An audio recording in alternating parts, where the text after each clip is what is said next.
Hi, welcome to What's Happening. Here are the top 5 stories.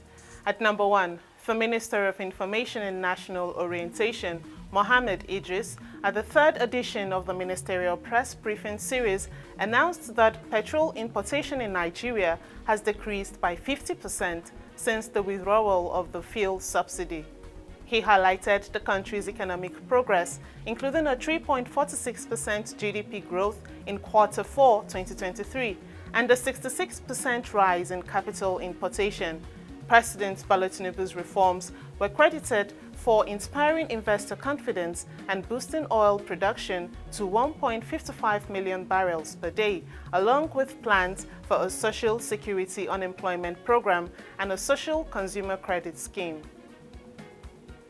At number 2, the Senate has summoned the Minister of the Federal Capital Territory, Nyesom Wike, and the Commissioner of Police, Benneth Igwe, over the increasing cases of kidnapping in the nation's capital. The summons follow a motion by Senator Ned Nwoko regarding the kidnap and killing of his senior legislative aide, Barrister Chris Agidi, in Galadimawa last year. The Senate has urged the Inspector General of Police, Kayode Ewetokun, to intensify security patrols and surveillance both in Abuja and nationwide, advocating for the installation of CCTV cameras in strategic locations within and around Abuja highways, and called on the Nigerian Communications Commission (NCC) to ensure the functionality of dedicated emergency numbers for police, ambulance, and fire service to expedite responses to security and public safety incidents. At number 3, the 2023 presidential candidate of the Labour Party, P2B, has voiced his support for President Bola Tinubu's endorsement of the 2012 Steve Oronsaye's report.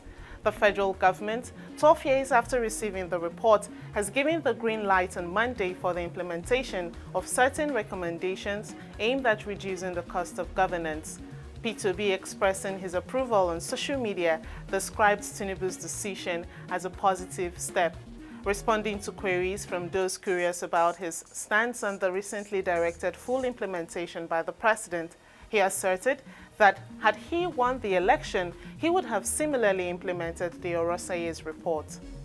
At number 4, Victor Osimhen scored a hat-trick in Napoli's 6-1 victory over Osasuna within 16 minutes in a Serie A game on Wednesday, moving to 13th spot in Napoli's all-time scorers chart. It was his second hat-trick against Osasuna since joining Napoli in 2020. The win under new manager Francesco Calzona marks Osimhen's 5th goal in 3 games since returning from the Africa Cup of Nations and his 13th across all competitions this season. The Super Eagles striker became the 3rd Napoli player to score at least 10 goals in 4 consecutive seasons after Argentina legend Diego Maradona. At number 5, security forces in Chad have surrounded the headquarters of the Socialist Party Without Borders, PSF, following an The government has accused elements of the main opposition party of launching the attack, which has heightened tensions ahead of a presidential election scheduled for May and June. The PSF has denied involvement in the attack and described a different sequence of events, alleging that soldiers opened fire on party members and killed several people.